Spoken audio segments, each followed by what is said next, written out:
بسم اللہ الرحمن الرحیم۔ سویٹ اسلام کے معزز ناظرین، السلام علیکم۔ میں ہوں محمد زاہد اور آپ اس وقت دیکھ رہے ہیں یوٹیوب چینل سویٹ اسلام۔ آج ہم آپ کی خدمت میں لے کر آ گئے ہیں نیو سیریز شادی کی رات کی قسط نمبر 9۔ اگر آپ نے اس سیریز کی پہلی قسطیں نہیں دیکھی تو ان سب کی لنک ڈسکرپشن میں موجود ہے، آپ وہاں سے دیکھ سکتے ہیں۔ شادی کی رات گزارنے کے بعد صبح شوہر کے لیے واجب ہے کہ طہارت کی خاطر غسل جنابت کرے۔ غسل کا افضل طریقہ یہ ہے کہ بسم اللہ کہہ کر اپنے دونوں ہاتھ 3 بار دھوئے، پھر اپنی شرمگاہ کو بائیں ہاتھ سے خوب صاف کرے، پھر اپنے دونوں ہاتھ صابن وغیرہ سے دوبارہ دھوئے، پھر مکمل وضو کرے یا پیر کا دھونا مؤخر کر دے۔ وضو کے بعد اپنے سر پر 3 مرتبہ پانی ڈالے، پھر اپنے داہنے پہلو اور پھر بائیں پہلو پر۔ اگر اس نے وضو کے وقت اپنے دونوں پیر نہیں دھوئے تھے تو بعد میں انہیں دھو لے۔ اس طرح غسل جنابت مکمل ہو جائے گا۔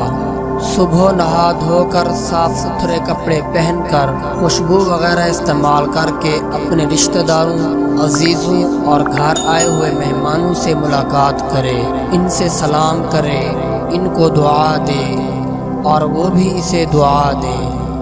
دعا کے لیے سب سے بہتر الفاظ وہ ہیں جو نبی اکرم صلی اللہ علیہ وسلم سے ثابت ہیں۔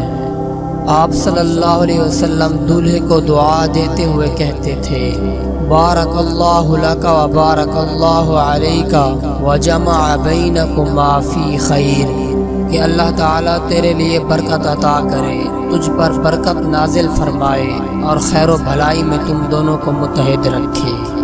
یاد رہے کہ نوجوان دوستوں کے محفل میں یا کسی بھی شخص کے سامنے اپنی بیوی کے حسن و جمال کی تعریف یا شب کے اندھیروں میں انجام دیے گئے خانگی رازوں کا بیان حرام ہے۔ یہ بات شرعی اور عقلی ہر طور پر نادرست ہے۔ رات کی تنہائی میں اپنی بیوی کے ساتھ کیے گئے جنسی اعمال کی تفصیل کسی سے بیان کرنا انتہائی گھناؤنا، غیر مہذب اور غیر فطری عمل ہے۔ شریعت نے اس سے سختی سے روکا ہے اور اسے حرام قرار دیا ہے۔ رسول اللہ صلی اللہ علیہ وسلم کا ارشاد ہے کہ قیامت کے روز اللہ کے یہاں سب سے بدتر مرتبہ والا وہ شخص ہوگا جو اپنی عورت سے ملاپ کرے اور عورت اس سے ملاپ کرے اور پھر وہ شوہر بیوی کے راز کو پھیلائے۔ راز کے پھیلانے کا مفہوم یہ ہے کہ دوستوں میں مزے لے لے کر بیان کرے۔ ظاہر ہے کہ بند کمرے کی بات جب کسی سے زبانی طور پر بیان کر دی گئی تو گویا اسے اس کی تصویر دکھا دی گئی اور وہ عمل اس کے سامنے انجام دیا گیا، لہٰذا اب راز راز نہیں رہا۔